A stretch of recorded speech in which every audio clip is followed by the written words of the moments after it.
What do we think? Sound good? Too loud? Alright, let's leave it there. What's up, everybody? So this video is kind of a dedication to what's been going on in my life for the past week. I took a trip across the country with my wife to pick up a car, and in the process got COVID. So the past week has really been me just sitting on the couch and trying to get through, which is a pretty miserable time period. So what that did inspire me though to do is pull out a few records specifically from the last year that I really enjoyed, but I had not spent a lot of time with. And I had a week all to myself to spin them, and I kind of settled on a handful of records that it's kind of like they don't necessarily fit into a great spot where they would ever be albums of the year for me. But when you're sick, there's like only a certain amount of range where I was willing to explore, in terms of the catalog. Like, I didn't want anything too intense. And some of these hit like a perfect little spot in my life when you're feeling miserable and sedentary and lethargic, just shitty overall, but you can't do a lot because you're in quarantine. They hit the right mood for me. So these are kind of some quarantine albums from 21 that will go through here, and I organized them in a way that would kind of dictate like how my day evolved, from waking up in the morning and not doing much. And as the day progressed, especially over the past few days, I've started to feel a little bit stronger, and I could handle something a little bit heavier, or I had a little bit more energy. But the sickness kind of dictated my mood and my listening preferences. So over the past week, this is kind of what I've been listening to, and I haven't talked about them on my channel so far. So that is the subject for today's video. I hope everyone out there is doing well, staying healthy. I look to be headed in the right direction. So I've got a few things that I will talk about before I jump into this video, just some house cleaning, so to speak. I was on recently with Marty and Alan to talk about the Vicious Rumors Digital Dictator, the album of the week. This was on Wednesday. And beyond that, things that are happening on my channel. I will be there's some more episodes coming with Brian Arkham regarding 2000s death metal for the Cut Your Teeth series that I did about, I guess, 10 days ago at this point. But we're going to do 3 together. Brain Smasher, I think, is going to jump on. I have to organize that with him, but in the future I would look for that to come your way. And so there's plenty of Cut Your Teeth stuff on deck. I'm also going to be doing a Blut aus Nord deep dive with Peter from the Metal Vault, and maybe Jeff from Metal Madness 66. That'll be coming your way, as well as a video response to Alan's new wave of traditional heavy metal. So I have a lot in store for you here over the next couple of months. I don't know how the Cut Your Teeth will evolve, because I want to honor the time with Brian, but I also want to make sure that Brain Smasher gets a chance, and time is convenient for him. So with all that said, in the background, turn it up a little. How about that? We're listening to the new one from Faceless Entity. I couldn't make up my mind to go with them or Forbidden Temple, but a little bit more raw black metal. I've had enough courage in recent days to sort of summon up and spin those. So let's get into this video. So usually waking up in the morning, I like something a little bit more forgiving sonically than, raw black metal. So this is Leila Abdul-Rauf's Fantasia. And people who don't know, Leila is involved in Vastum, which is a death metal band of the bass scene. She also is a recent addition to, I believe, Hammers of Misfortune. This is her sort of ambient, minimalist jazz project. So this album, essentially, side A is dedicated, entitled Distortions in Fantasy, and side B is The Eye Emerges. And they operate kind of within 4 movements. So 4 tracks to sort of a single concept for each side. It's really just her trumpet, which there's all sort of like effects happening, like a reverb and layered trumpet. And then her vocals, a glockenspiel, and an occasional sort of addition from a piano or some keys. Very sparse arrangements. So if you're thinking like this sounds like some pretentious jazz, it has probably more in common with, ambient music than it does, your adventurous sort of religious Coltrane field of jazz. Dark, empty kind of space where you're going to hear her trumpet will carry through, and then you have all these backing vocals. But to start my day, this was haunting and kind of was a good introduction to the metal listening that was going to come later, but it's a good sort of table setter for me. And for this, I'm going to do some different kind of editing here. So in terms of, I want to change how this channel records music and presents it for some of these, some of the collection sort of videos where even though I don't do like collection updates, I do want to play not just sort of a digital recording. Hopefully in the future, I'll have a room dedicated to just sort of like listening, and I can acoustically treat it and sort of up my hi-fi game, because I want to do that with these videos where you just don't get sort of what you can plug in your headphone to your computer or your phone, whatever, and get a track. Like, I want you, when you're listening to this, to hear what's coming out of my speakers and share that element of fidelity and record experience. So I think I'm going to try something different for these video clips, but I will show video and album titles, so on and so forth, record labels, album art. With that said, I'm going to move on from Leila Abdul-Rauf's Fantasia and get going to the next record.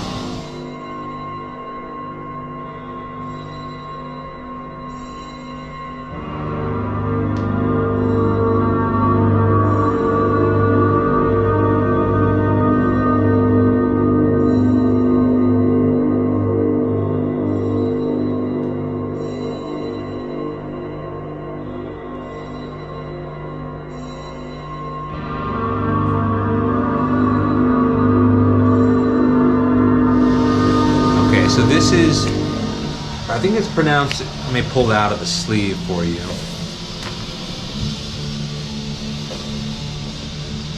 Koldovsto?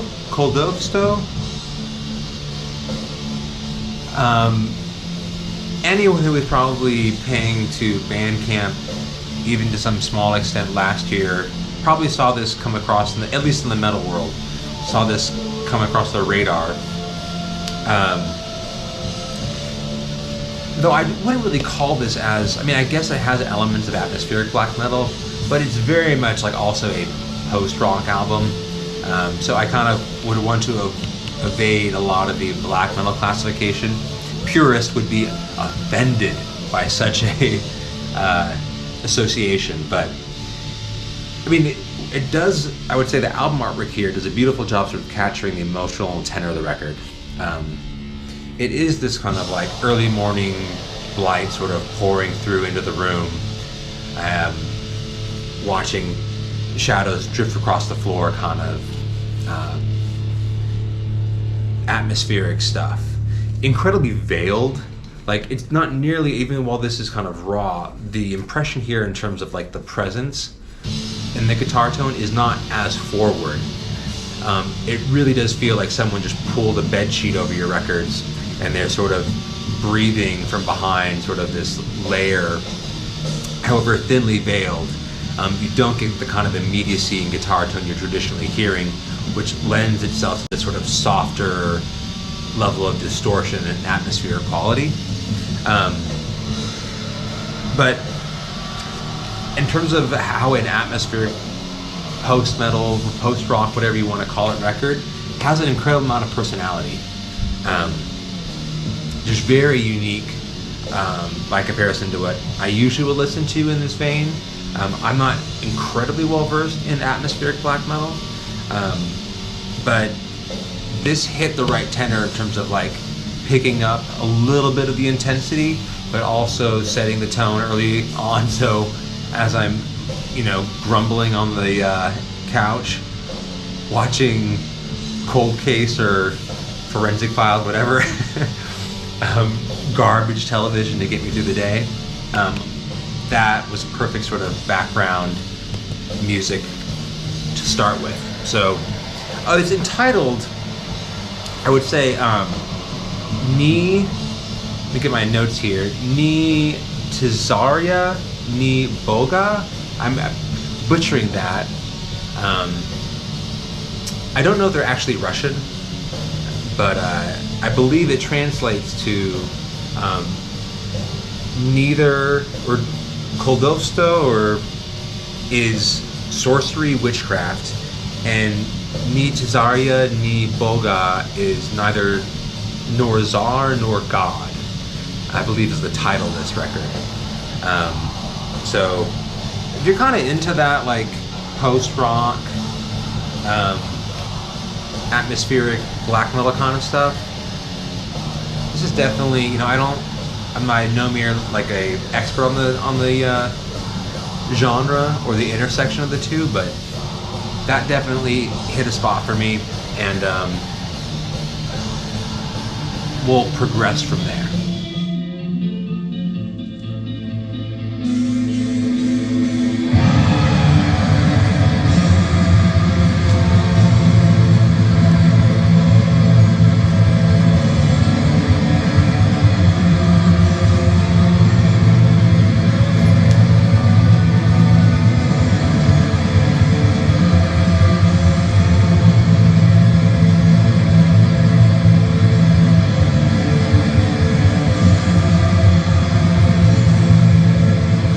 Okay, next up. This is Satanico Pandemonium and Espectrophia.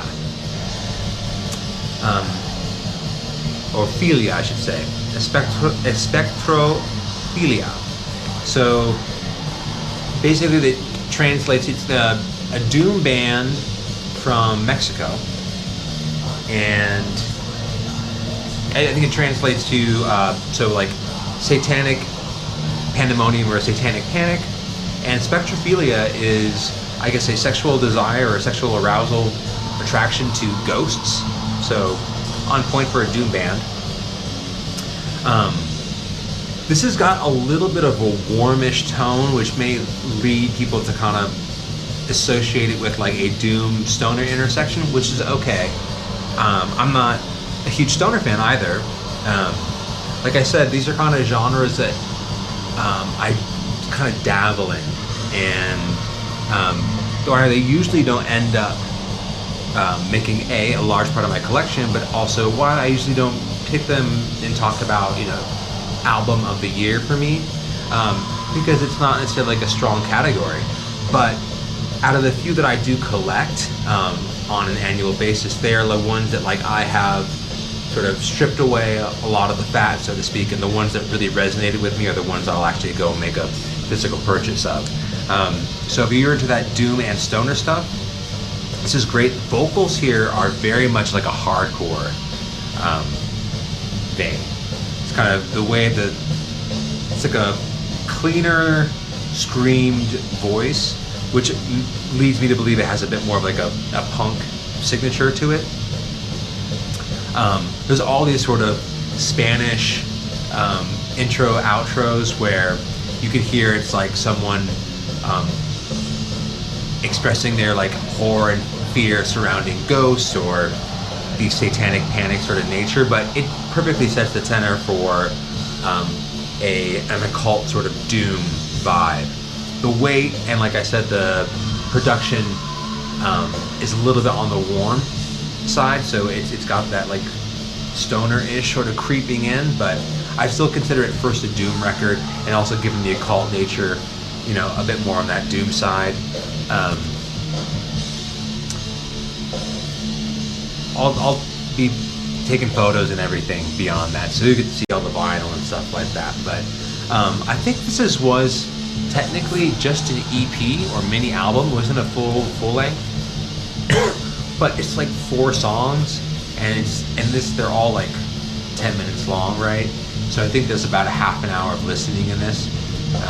Qualifies for an LP just enough for me, but I haven't seen anyone talk about this, and this is just one I found online.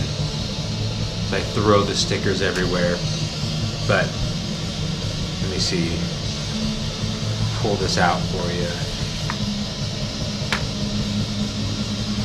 Check this out. Here we go. See how terrified she is? It's a good place to start with what this record's going to give you. Okay, so Satanico Pandemonium. At this point in the day, I usually have a bit more life in me, so I could handle something a bit heavier. And this demands your attention. Like Stoner Doom records, especially the live experience, like it's about all that bass, you know, compressing the room that you're in and everything. So I really like to turn those records up, because I don't think you enjoy them at a lower volume, right? Like I could listen to those Kovo and the Leila Abdul-Rauf record at lower volumes and still be at peace with them. But I put this on, like I want to turn it up and, you know, make the furniture move across the floor. So anyway.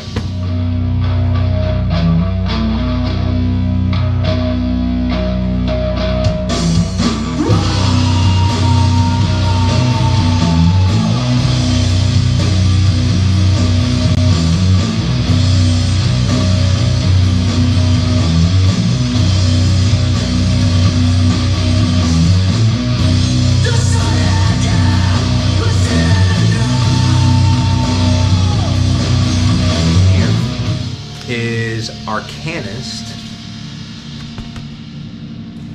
and believe we got our title here is Sidus. Kind of switching gears here, similar to that like Leila Abdul-Rauf record. Okay, where was I? So this one's similar to the Leila Abdul-Rauf record. Is not quite a metal record, but it's darker stuff that would usually appeal to metalheads. So it is very much inspired by the Tangerine Dream Berlin school of synth. Adventure, dramatic, epic, just full of energy and drama kind of synth music. I think it probably appeals at times in its calmer moments to a little bit of the dungeon synth crowd, but by no means, if you show up looking to kind of go through that like small fantasy, you know, trudging through the woods looking for mushrooms kind of thing, like that's not what this is at all. This has got a whole lot more like fire to it, a whole lot more action. So I like to turn this one up. At this point in the day, usually I had a whole lot of like, this was my high point. Excuse me. But I think people who are, like I said, are into that dungeon synth stuff, this is going to work for you as well. If you just like really fucking cool sort of soundtrack, synth music, horror movies, action film, stuff like that, you'll dig this. And you kind of get an idea what I mean when I play it here for you. So once again, that's Arcanist and Poseidonus. They have a new record here that came out not that long ago in 22. So very active project, and the new one I like a lot. So check them out. All right, moving on. 2 more left.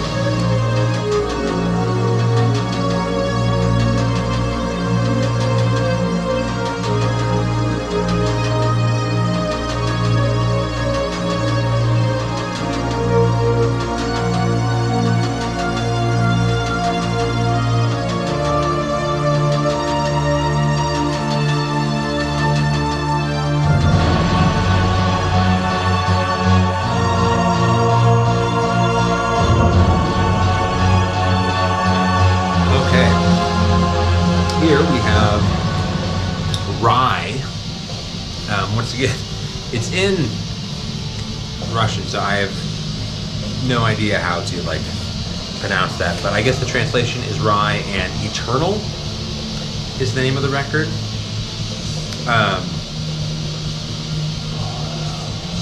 A little bit of that atmospheric black metal, and at times also funeral doom. So there are 4 tracks here. The first track and the 4th track, so sort of the bookends of the record, are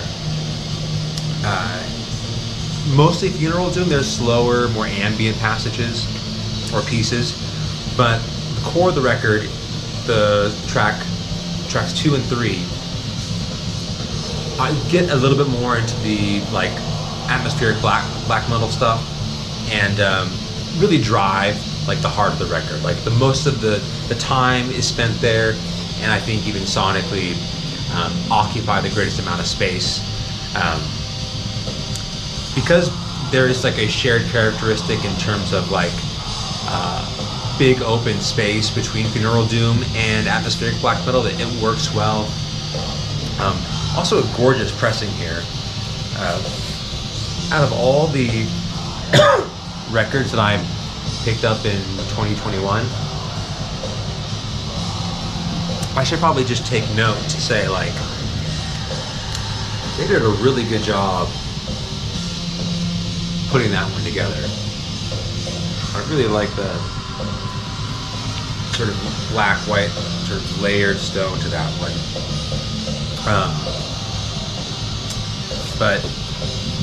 And once again, I'll list all the information in terms of album name, artist, and record label in the notes for you. But right at this point in the day, I usually have started to wind down. So at Arcanist, I've sort of peaked in terms of my energy levels, and I was ready to kind of bring the day to an end in terms of how these line up. So you can start to feel things coming to a close each day here in my living room. By the time this record came on, still moments of energy, but the songs dissolve into sort of heavier, slower pieces that are more in terms of melancholy than they are sort of aggressive black metal. And that's a major theme throughout this sort of playlist. But so Rye, Eternal, last record coming up.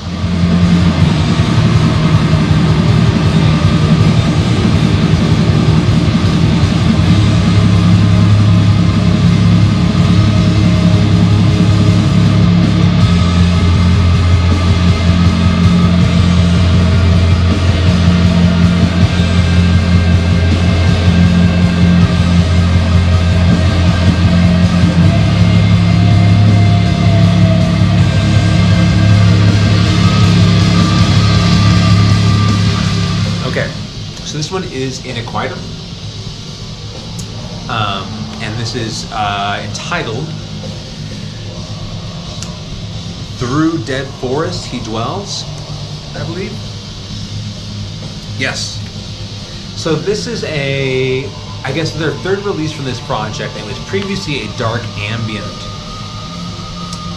for the first two records before adding a second member, and it's kind of turned into like a Shape of Despair kind of band with a bit more on the dark ambient side, I should say. So the project started as one of the many from a guy who's in like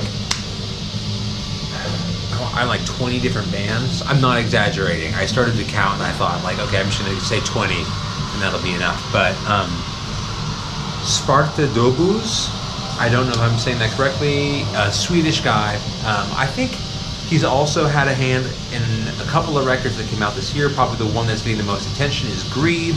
I will show an image of that. You might recognize the album cover if you don't recognize the name, but it's a symphonic black metal band that's got some recognition. But this one, right, puts me to bed. Slow, heavy.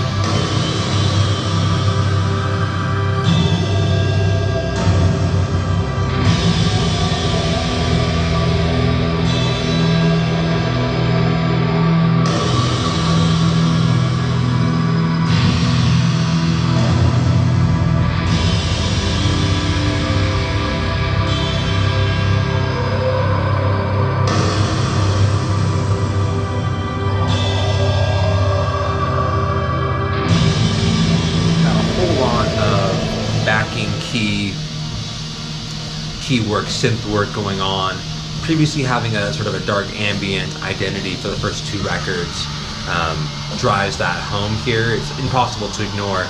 But the vocal presence, now having some degree of, this secondary person that was brought in, a guy who escapes me, I'll put it right here.